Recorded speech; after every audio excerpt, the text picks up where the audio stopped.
कुरान पाक में अल्लाह करीम ने इरशाद फरमाया है, उन घोड़ों की कसम जो हाँफते हुए दौड़ते हैं। तो आखिर वो क्या रीज़न है, क्या राज है जिसकी वजह से ये घोड़े कई कई किलोमीटर का सफ़र बिना थके ही तय कर लेते हैं। कुदरत ने घोड़े के स्ट्रक्चर को डिज़ाइन ही इसी तरह किया है कि उसकी बॉडी उसे ये फोर्स प्रोवाइड करती है।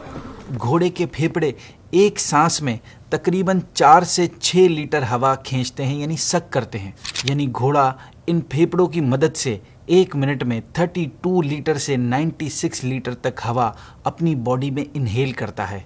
ये वॉल्यूम घोड़े के साइज़ और उसकी हैबिट्स पर भी डिपेंड करता है।